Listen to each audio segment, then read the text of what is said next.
আসসালামু আলাইকুম। আজকে আমরা যেটা পড়বো সেটা হলো পদার্থবিজ্ঞানের একেবারে প্রথম চ্যাপ্টার। যেকোনো বইয়ের প্রথম চ্যাপ্টার খুব ইম্পর্ট্যান্ট পড়ার জন্য। তো এই চ্যাপ্টারটা হলো ভৌত রাশি ও তাদের পরিমাপ সম্পর্কে। আমরা যদি দেখি এটার মধ্যে কি কি আছে, এই অধ্যায়ে আমরা দেখবো যে ফিজিক্সের ইতিহাস নিয়ে কিছু কথা আছে, জীবনী নিয়ে কথা আছে, বিশেষ করে জগদীশ চন্দ্র বসু ওনার সম্পর্কে কিছু কথা আসে। এরপরে রাশি এবং তাদের পরিমাপ, যেখান থেকে ম্যাক্সিমাম কোশ্চেন গুলো আসে, আর পরিমাপক যন্ত্র ও তাদের ব্যবহার, এইখান থেকে কিছু কিছু কোশ্চেন আসে। আর সাথে এটা প্র্যাকটিক্যালের জন্য খুব ইম্পর্টেন্ট। ব্যবহারিক যে 25 মার্ক, এই জিনিসটা ইম্পর্টেন্ট। আমরা আজকে ইতিহাস সম্পর্কে পড়বো। তো ফিজিক্সের ইতিহাস সম্পর্কে পড়তে গেলে আমাদের নর্মাল টাইমলাইন সম্পর্কে জানতে হবে। হ্যাঁ, টাইমলাইন জিনিসটা কি? হ্যাঁ, আমরা যদি দেখি যীশু খ্রিস্ট, হ্যাঁ, যীশু খ্রিস্ট অথবা ঈসা আলাইসাল্লাম, ওনার যে জন্মসাল, সেইটাকে গ্রেগরিয়ান ক্যালেন্ডার অনুযায়ী বলা হয় 0 ইয়ার। হ্যাঁ, যখন যেই দিন উনি জন্মগ্রহণ করছেন।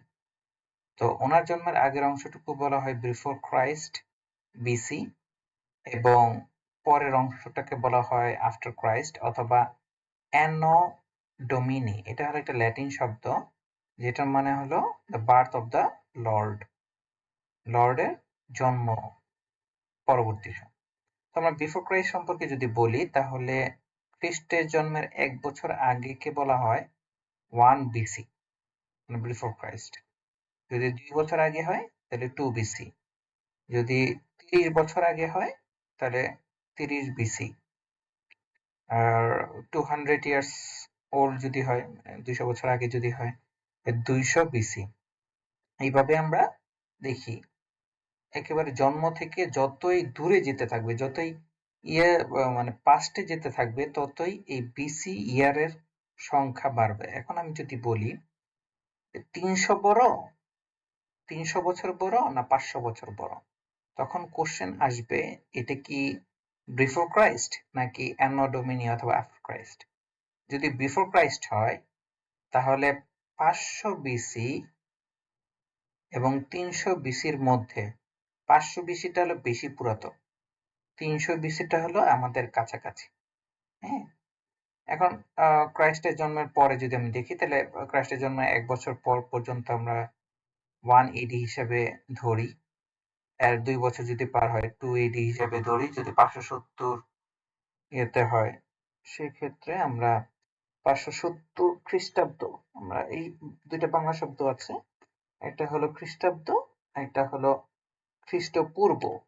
হ্যাঁ, তাহলে এই বিসি যেটা, এটা হলো খ্রিস্টপূর্ব। আচ্ছা, আর এডি যেটা, এটা হলো খ্রিস্ট অব্দ, খ্রিস্টের পরে। 1757 সাল, এটাকে খ্রিস্টাব্দ বলি আমরা, আফটার ক্রাইস্ট বা এডি। এবং এখন 2026 সাল চলে, 226 অফ এডি। এটা হলো নর্মাল টাইম লাইন। হ্যাঁ, তো এই নর্মাল টাইম লাইনের অনুযায়ী আমরা ইতিহাসটা, পদার্থবিজ্ঞানের যে ইতিহাস, সেটাকে আমরা পড়বো। এখন আজকের এই ভিডিওতে আমরা ইতিহাসে শুধু বিফোর ক্রাইস্টে কি কি হয়েছিল সেটা সম্পর্কে জানবো। এখন একটা কোশ্চেন আছে, আমরা কিভাবে লিখবো সময়কালটা। যেমন একজন বলল যে 360 বছর থেকে 500 বছর পর্যন্ত সে বেঁচে ছিল। এখন এই কথাটা কি সঠিক না ভুল, সেটা যদি আমি দেখি, তাহলে যদি বিফোর ক্রাইস্ট হয়, বিসি হিসেবে হয়, তখন আমাদের বলতে হবে 500 বছর থেকে 360 বছর। আমরা এইভাবে লিখবো, 500 বছর থেকে 500 খ্রিস্টপূর্ব থেকে 360 খ্রিস্টপূর্ব, অথবা 400 খ্রিস্টপূর্ব থেকে 200 খ্রিস্টপূর্ব, এইভাবে আমাদের লিখতে হবে। ঠিক আছে? আর যদি আফটার ক্রাইস্ট অথবা এডি হয়, তখন কিন্তু আমরা লিখবো 360 বছর আগে এবং 500 বছর পরে। অর্থাৎ যেইটা পুরাতন সেটা আগে লিখবো, যেইটা নতুন সেটা পরে লিখবো। অর্থাৎ 360 খ্রিস্ট খ্রিস্টাব্দ থেকে 500 খ্রিস্টাব্দ পর্যন্ত। এটা হলো নর্মাল টাইম লাইনের হিসাব।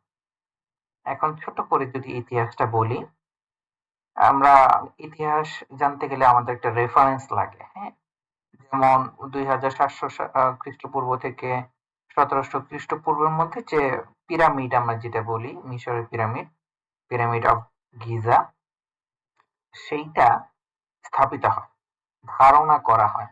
এটা নিয়ে অনেক কন্ট্রোভার্সি আছে, এগুলো নিয়ে আমরা এখন যাব না। হ্যাঁ, সর্বপ্রথম যে ব্যক্তির নাম আসে আমাদের ফিজিক্স বই, সেটা হলো থ্যালিস। উনি কি করেন? উনি সর্বপ্রথম অসম্মতি জানান কি বিষয়ে? যে ধর্ম কাল্পনিক বা পৌরাণিক কাহিনী দিয়ে সবকিছুকে যে বিচার করা হয়, সেটা উনি মানতে নারাজ। এবং উনি সর্বপ্রথম এই কথা বলেন যে পৃথিবীর সবকিছু, জড়বস্তু হোক, জীববস্তু হোক, পানি দিয়ে তৈরি। শুধু তাই না, উনি প্রাকৃতিক চুম্বক, যার আরেক নাম হলো লোড স্টোন, এইটা সম্পর্কে উনি ব্যাখ্যা দেন। এই ব্যাখ্যাটা কি দেন? যে পাথরের মধ্যে আত্মা ভর করছে, অর্থাৎ সোল পজেস দ্য স্টোন। হ্যাঁ, আত্মা ওই পাথরকে যখন ভর করে, তখন একটা পাথর আর একটা পাথরকে আকর্ষণ করে। এটা হলো লোড স্টোন বা প্রাকৃতিক চুম্বক। বর্তমানে আমরা জানি এটা প্রাকৃতিক চুম্বক, আগে বলা হতো এটা লোড স্টোন। এছাড়াও তিনি সূর্যগ্রহণের ভবিষ্যৎবাণী করেছিলেন। বানান একটু ভুল আছে, দিস ইগনোর দিস। পরবর্তী সালটা আসে 527 খ্রিস্টপূর্ব। পিথাগোরাস, আমরা মোটামুটি সবাই জানি উনি গণিতবিদ, এবং আমাদের পিথাগোরাসের উপপাদ্য আমরা সামনে হয়তো বা পড়বো, তখন ওনার সম্পর্কে আরো বিস্তারিত জানা যাবে। হ্যাঁ, উনি কত বড় গণিতবিদ ছিলেন। ওই সময় ডেমোক্রিটাস এক্সেলেন্ট একজন পার্সোনাল, মানে আমি পার্সোনালি চিনি না, বাট ওনার একটা তথ্য ছিল, সেটা হলো পদার্থকে আমরা যখন ভাঙবো, ভাঙতে ভাঙতে ভাঙতে সর্বছোট যেই কণাটা, সেটা আর ভাঙতে পারবো না। এই কণাকে উনি বলছে অবিভাজ্য কণা বা পরম অণু, মানে পরমাণু অথবা অ্যাটম। উনি সর্বপ্রথম এই ধারণাটা দেন। উনি জন্মগ্রহণ করছিল 460। এখন ওই জামানার একজন বিখ্যাত দার্শনিক ছিল, নাম হলো অ্যারিস্টটল। উনি বলল না, যে কোনো বস্তুকে যতবার খুশি ভাঙা যায়, যত ছোট খুশি করা যায়। ঠিক আছে, এই জন্য ডেমোক্রিটাসের এই অ্যাটমিক মডেল যেটা আছে, সেটা ভেস্তে যায়। এটা ছিল 460 খ্রিস্টপূর্বের সময়। এক্সাক্ট টাইমটা কোন জায়গায় আমার জানা নেই, জাস্ট ওনার জন্মসাল হলো 460। এখন প্রশ্ন হলো যে এরিস্টটল সম্পর্কে যখন আমি কথা বলবো, আমাদের চারটা নাম খুব ইম্পর্টেন্ট। আমাদের পরবর্তী বিসিএস অথবা যে কোনো পরীক্ষায় চারটা নাম আসে, অথবা চারটা নাম সম্পর্কে জানতে হয়। সেটা হলো স্টুডেন্ট এবং টিচার রিলেশন।